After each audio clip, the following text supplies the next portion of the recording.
In this video, I will show you a foolproof way of fixing your box mod when everything else you've tried has failed. Some of the tools you might need for the repair include tiny flathead and Phillips screwdrivers, Torx bits, one or more sharp picks, and of course, some hex wrenches.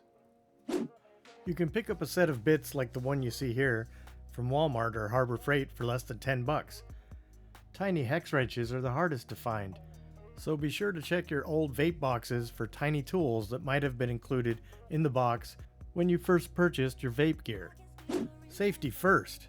Be sure to remove the batteries from the box mod before disassembly. Unscrew the atomizer and set it aside. If you haven't done so already, inspect the port and connection to see if it needs cleaning. This rarely is the problem, but it's worth taking a look. The Devilkin box mod you see here has 4 Torx screws that need to be removed.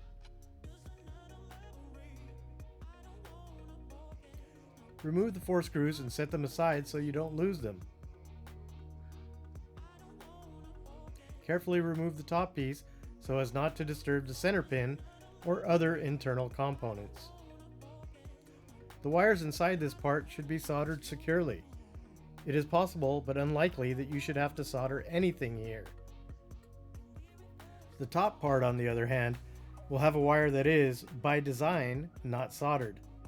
Most likely, this is the source of the problem.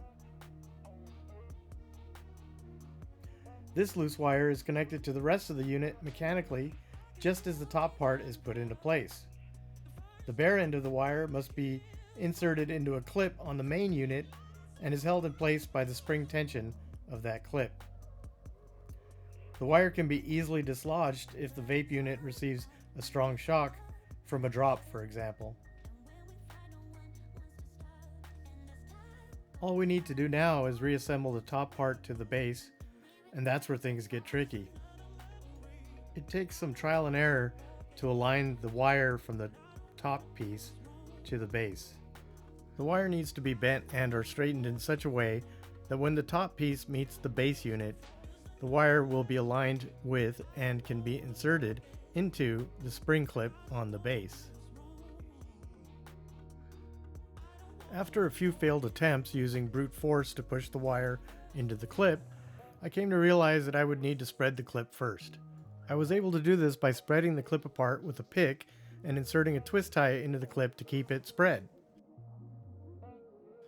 I then loosely placed the top piece onto the base, making sure to align and insert only the exposed end of the power wire into the clip, alongside the twist tie.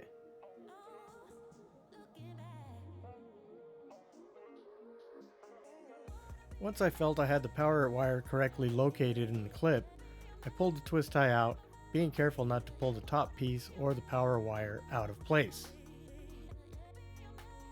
I made sure to hold everything together carefully by hand until I got the first screw back in.